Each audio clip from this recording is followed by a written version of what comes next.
Hey guys, what's up? It's Dreadscape Gaming here, and today we're going to be taking a look at the Risen Kaiser set armor, which is called Risen Kaiser Armor. So we're going to be using it. It's very good for blast builds. It's something that I never got to cover before on the channel, so I definitely wanted to go back and revisit it, because if you want to use blast builds, this is pretty much your go-to armor. So let's get into it.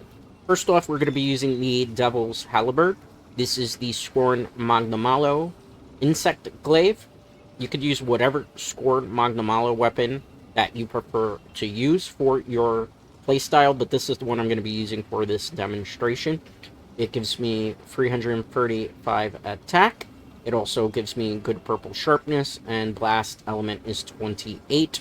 It also gives us a level 3 gem socket and a level 2 gem socket, which is pretty standard for all the Scorn Magnamalo weapons, so that's why it's interchangeable whatever weapon you use here. Next up is the Risen Kaiser Horns. This has a level 3 socket and a level 2 socket. It gives you Powder Mantle level 1, Weakness Exploit level 1, and Critical Eye level 2, all naturally. Everything else I believe is gemmed in.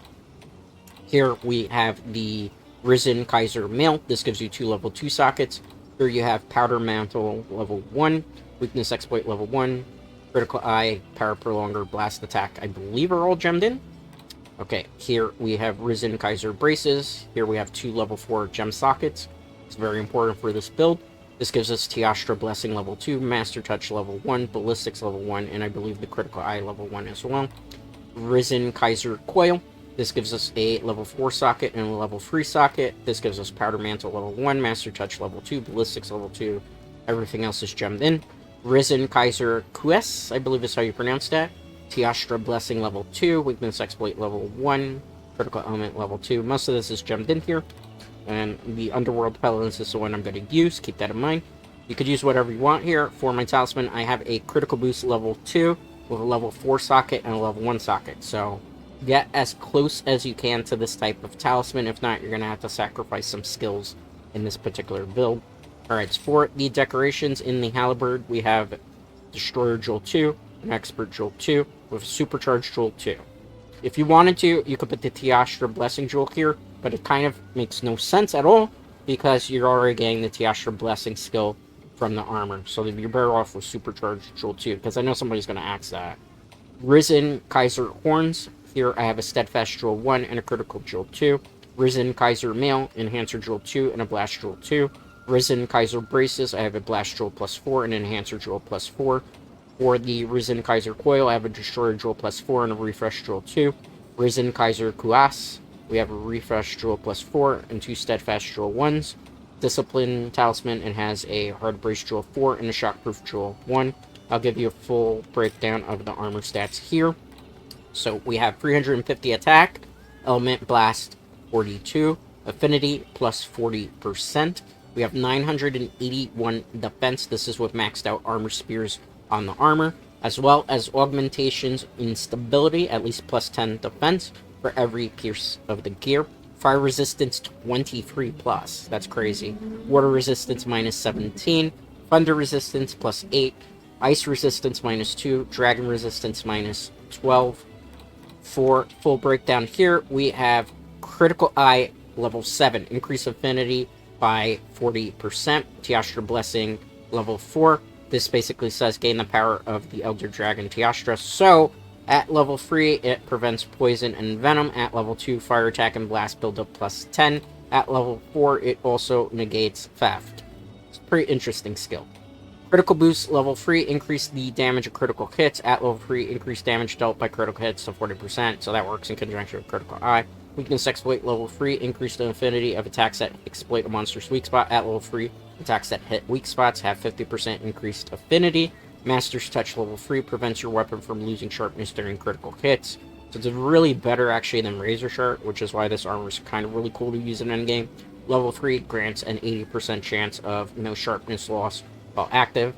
Blast Attack level 3, increase the rate of blast buildup. Blast buildup has a maximum limit. At level 3, blast buildup plus 20%. Bonus plus 5. Ballistics, not going to be important unless you're using ranged weapons, so if we're using bow and arrow, this is where it would kind of come in handy, but we're not, so we're going to kind of overlook it. Power Prolonger level 3 because I'm using Glaive. That's why I'm using that. If not, you put in whatever quality of life skill you want to put in for this build. But long swords, dual blades, insect glaives, switch axes, charge blades stay powered up longer. At level 3, greatly boosts the duration weapons are powered up. Stamina surge level 3. Again, I'm using insect glaive, so we burn through stamina a lot. So at level 3, stamina recovery plus 40%. Speeds up stamina recovery. Very important. For anything, any weapon that uses stamina, basically. Stun resistance level 3 reduces stun duration at level 3, completely prevents stun. Part breaker level 3 makes it easier to break or sever parts of monsters. Level 3 part damage plus 30%. Nice quality of life skill to have. Flinch free level 3 prevents knockbacks and reactions to small damage. At level 3, pretty much completely prevents knockbacks and tripping. Powered mantle level 3. This can only really be gotten either via talisman or through the actual Tiastra, Risen Tiastra armor. So, basically it states, continuously attacking a large monster will cause powder to form around you. The color and effects of the powder will change over time. So, when it's in red powder and you get hit, you actually take damage, explosive damage. But if you can get it to blue powder, when it's at blue powder and actually implodes, it does an explosive damage to the monster. So at level 3, it further reduces required hit count. So that's why it's very important. And it does a lot of damage, deceptive, like 582.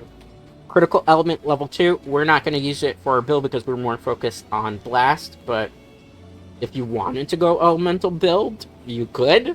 It's a thing. Increase elemental damage, fire, water, thunder, ice, dragon when landing critical hits. At level 2, grants elemental damage plus 10 while active. Again, you're mostly going to be using this build for blast damage, so I don't really understand why this is even in this armor naturally. But it is, so it's there. Fire attack, level 2. I guess if you're using a fire weapon and want to go for some type of fire elemental build, this would be nice to have. I don't know why it's in here, but it is. Increase fire element attack power at level 2, fire attack plus 3. It's in there if you want to use it, but I recommend you ignore these two and instead go for blast because I will show you why it's way, way better. Recovery up level 2, increase the amount of recovery when restored health, so it increases the recovery gauge. Kind of nice to have it as a quality of life. Shock Absorber level 1, disables damage reactions when you hit a friend or when a friend hits you. Very good for multiplayer. I don't see any reason why you wouldn't run this in any build. Some people complain about it, but it's fine. And that is all the skills. We're going to do a very, very quick demonstration against my favorite punching bag. Not these, the Great Azuchi. I can do those, but it'll take a very long time. And I like to give you some information and just show you basically what you would be doing in hunts. And do it fast and efficiently. I'm all about, on this channel, having everything done as fast as efficiently as possible while giving you a very detailed explanation as to how things work. Always kind of how I like to operate with Monster Hunter. So, the one thing you're going to notice is, if you do a lot of damage and you do good damage rotations, you could probably get, like, against a Azuchi, sub 3-minute to 2-minute clear times. It depends on, you know, the size of the Azuchi, how an attack patterns happen, because it is RNG based, and how efficiently we play. But I think I'm very confident we could do pretty good here. With the larger monster, we'll probably stay more aerial with insect glaives, so like with Tetradon and stuff, but because we're going to be mostly fighting Azuchi, we're going to spend more time kind of grounded, just because we don't want to get hit in red powder while we're up in the air, because it knocks us back, and then we explode and take damage. Which, it's fun to see happen, but it's not the most optimal way to play it, which is my point. Okay. Let's go. So, we're here. So, with Insect Glaive, like always, you want to get your bug buffs. Have to get triple bug buffs, because we get attack speed, infinity boost, as well as high-grade earplugs. I like to use this particular bug, which is the dual one, because it just gets all the things you need really quickly. So, as you can see, it took a bit of a hit there, but fortunately I hadn't had a red build up yet. Alright, let's move back, because it will hit. Oh, it did hit me. I'm surprised. It's a bigger Azuchi than what I normally see. We might actually have to go aerial here. It's fine. I'm going to stay delayed up here. Okay, so you see the red powder here? Great. So, I'm going to try to wait here, because I know he's going to tail strike. And he kind of like zooms in with the tail strike. Okay, perfect. As you see, this is eventually going to build up blue, which it did. Alright, let me use this attack. Okay, the bomb went off there. I suppose that's fine. Let me kind of dodge here because I'm not trying to get hit with the blast builder. Alright, let's wait because he's gonna roll. And I'm gonna get hit. You can also run evade extenders though, which kind of helpful. Alright, let's go. Let's get a dodge here. Okay, we don't want to get hit. Go.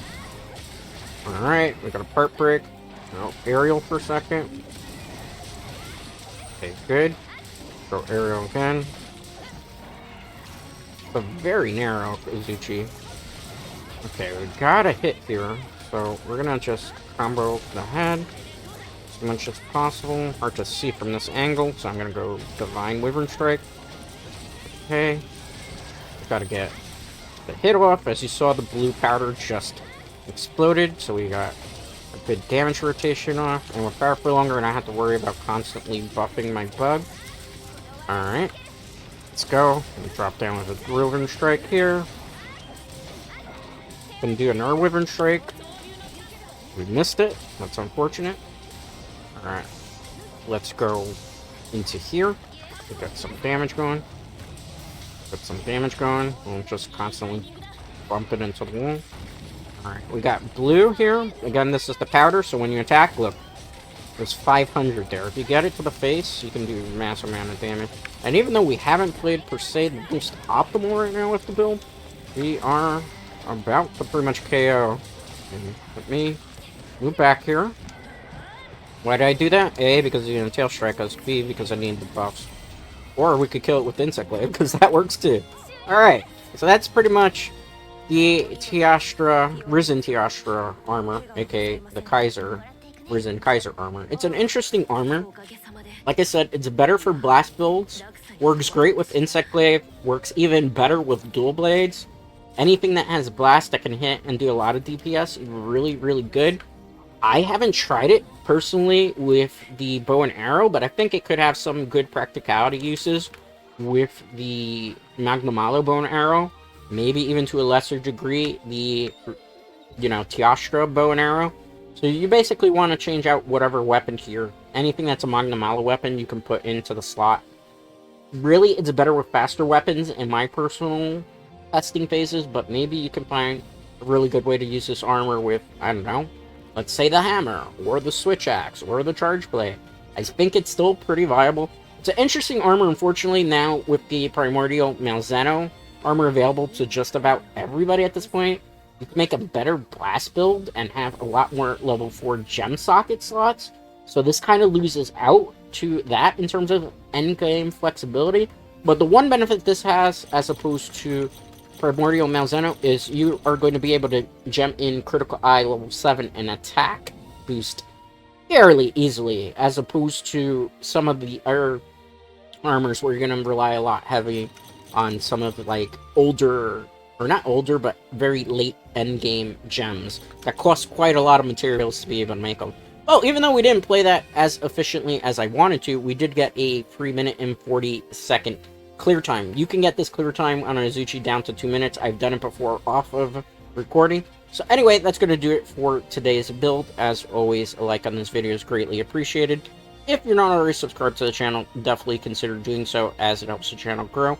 And I will see you for the next one. Till next time, guys.